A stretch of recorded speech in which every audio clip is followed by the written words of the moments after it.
नमस्कार, स्वागत है आपका। आपके साथ में हूं राम मोहन शर्मा। आज का दिन बेहद खास है। 4 साल पहले आज की ही रात नए हिंदुस्तान की पटकथा लिखी गई थी।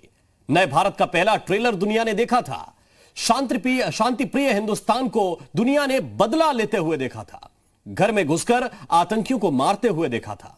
आपको याद आया, आज सर्जिकल स्ट्राइक के 4 साल पूरे हो गए हैं। उरी के बदले की कहानी के 4 साल पूरे हो गए हैं। लेकिन लगता है ये जैसे कल की ही बात हो।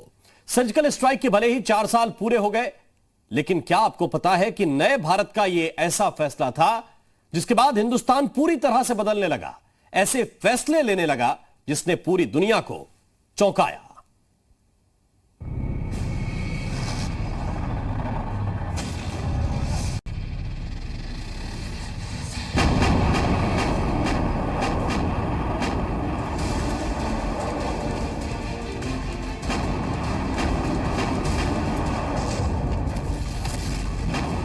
बदल गया हिंदुस्तान, बदल गई हिंद की सेना। अब दुश्मनों से हरकतों पर चुप्पी नहीं, लिया जाता है संपूर्ण बदला।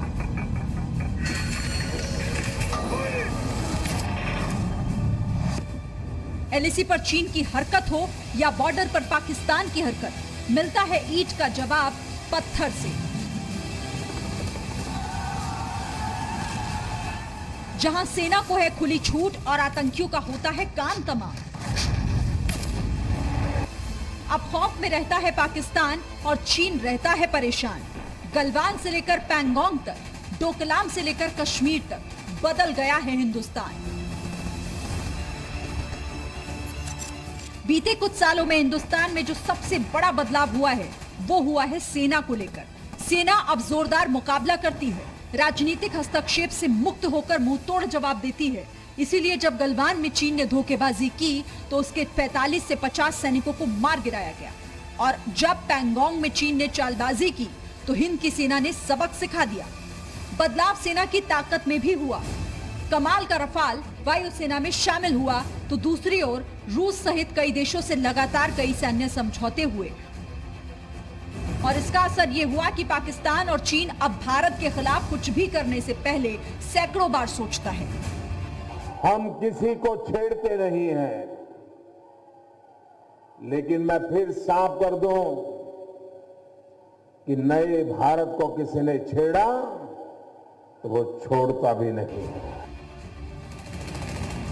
आतंकवाद के मुद्दे पर हिंदुस्तान ने जीरो टॉलरेंस यानी कोई माफी नहीं होगी की रणनीति अपनाई। इसीलिए सर्जिकल स्ट्राइक भी हुआ और एयर स्ट्राइक भी। दरअसल यहां यह समझना जरूरी है कि सर्जिकल स्ट्राइक बदलते हिंदुस्तान की सबसे बड़ी कहानी है, क्योंकि पहली बार यह संदेश पूरी दुनिया को गया। भारत अगर शांति चाहता है तो जो उसकी शांति को भंग करेगा उसे हिंदुस्तान खत्म कर देगा।